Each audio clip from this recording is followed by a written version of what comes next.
Radio J. Jusqu'à 22h, c'est Classico. Steve Nadjar. Les Bleus qui affronteront donc l'Australie demain mardi à 10h de Paris, 22h, 20h pardon, pas 22h au Janus Stadium. Didier Deschamps qui a indiqué par ailleurs que Raphaël Varane était désormais apte à jouer. De là à l'aligner d'entrée, selon vous, Benjamin, Gérard trop tôt. et Kevin, trop Non, tôt. mais il l'alignera pas. Ça semble un peu J'imagine qu'il ne l'alignera pas. La jurisprudence Benzema, voilà, j'imagine. Mais après, pareil. Bon, franchement, il faut se rappeler qu'on joue l'Australie. C'est pas nul, hein, l'Australie, je ne veux pas dire que c'est nul. C'est une bonne équipe.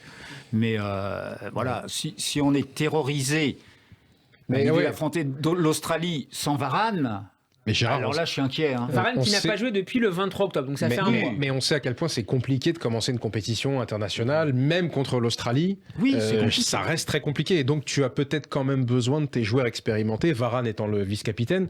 D'autant que Kimpembe n'est pas là, donc C'est on a deux jeunes qui vont jouer à C'est sa une place. question qui se pose. C'est une question qui se pose. Je ne sais pas dans quel état il sera, mais pour le début d'une compétition, c'est important, je crois, d'avoir le vice-capitaine sur le terrain quand même.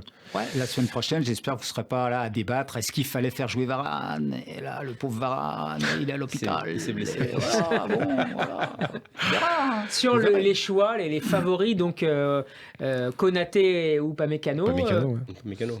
Ouais, après, de toute façon, effectivement, c'est pour ça qu'il avait aussi. Il y avait eu ce débat pourquoi est-ce qu'il avait pris Dizazi une fois que Kimpembe était finalement forfait. Qui est lui aussi droitier, oui, voilà, à la différence de Kimpembe qui est gaucher. C'est ça, donc c'était effectivement pour préparer que Varane soit apte, et je pense pas qu'il va le faire jouer dès le début de la compétition. Effectivement, je suis d'accord qu'on a besoin de nos meilleurs joueurs contre ce premier match contre l'Australie, mais bon, l'Australie, c'est pas là où on va avoir normalement le plus de travail défensif à on fait un premier match contre l'Australie, si je dis pas de bêtises, en 2018. Oui, 2018, et c'est pas simple, hein. Il y a 2-1, penalty, repenalty. Mais je pense contre facile, hein. On marque un vieux but de Pogba là. Contre l'Australie, il faut gagner, bien sûr, il faut gagner. Ça va, toi, j'espère que la France va gagner.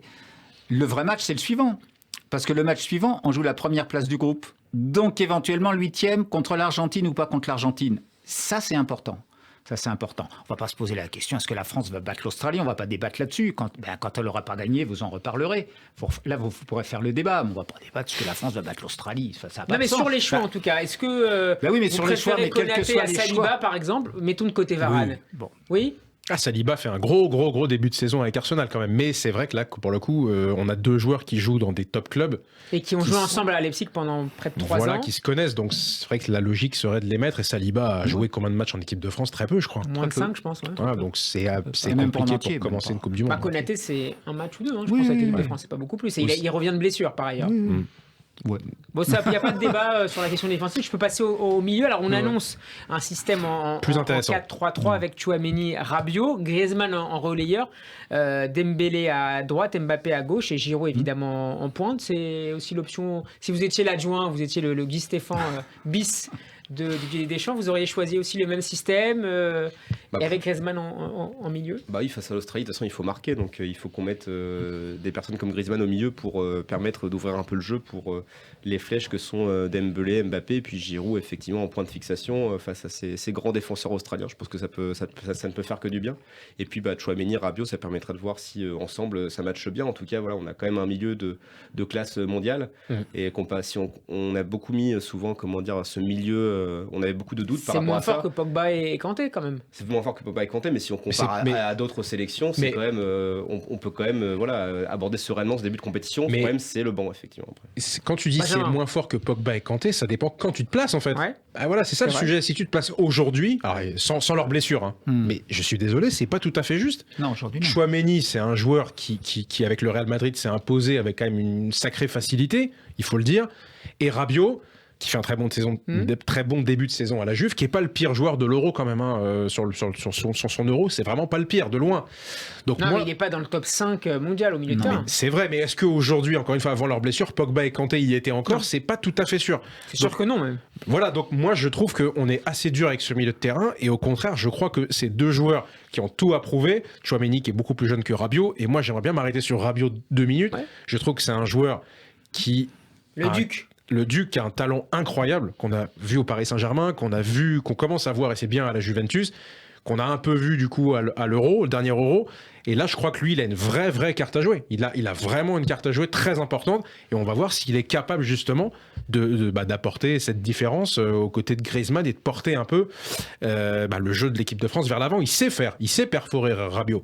Et donc c'est là où je crois qu'il a vraiment une carte à jouer. J'espère qu'il va la saisir. Gérard, on dit que le gelon de Pogba pourrait beaucoup manquer à cette équipe de France. Est-ce que vous partagez cet avis? Est-ce que vous voyez des alternatives à cette option offensive qui permettait de lancer notamment Mbappé? Ce qui est assez paradoxal, c'est que Pogba et Kanté, s'ils n'avaient pas été blessés, même s'ils sont un peu moins bons, sans doute, ils ont quand même été beaucoup blessés, pas seulement avant cette Coupe du Monde.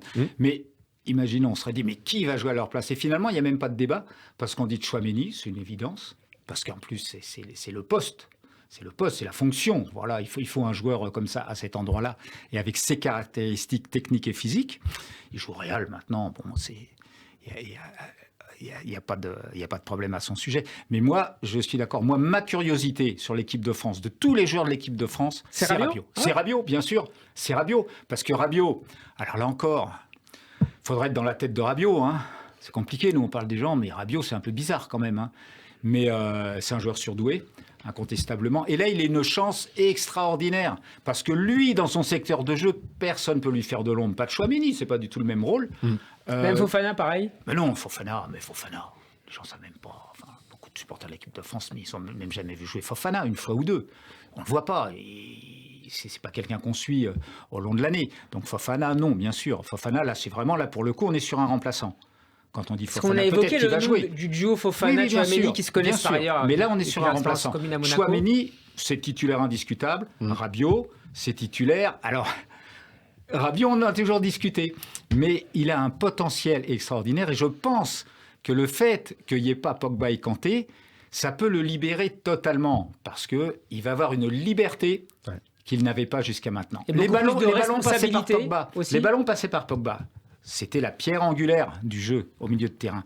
Maintenant, ils doivent passer par Rabiot. Pourquoi? Parce que c'est lui qui a la technique. C'est lui qui a la technique. Les passes longues, il peut les faire. Les passes courtes, il peut les faire. Des buts, il peut en marquer cette année. Il se remet à marquer des buts. Il avait arrêté, il se remet à marquer des buts. C'est un joueur tout à fait étonnant. Mais bizarre, un peu bizarre. Mais ça peut, si ça bascule du bon côté, moi je pense que Rabiot, ça peut être alors des révélations à l'international, bien sûr, de la Coupe du Monde. Rabiot MVP de cette Coupe du Monde, on verra dans quelques semaines. On va écouter en attendant le capitaine Hugo Lloris. Il faudra faire attention sur coup de pied arrêté.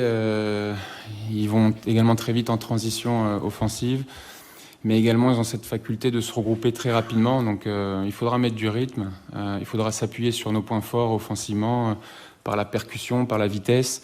Mettre de la présence devant le but, mais également respecter les équilibres pour éviter d'être confronté à des contre-attaques. Donc on s'attend bien évidemment à avoir la possession du ballon et il faudra en faire bon usage.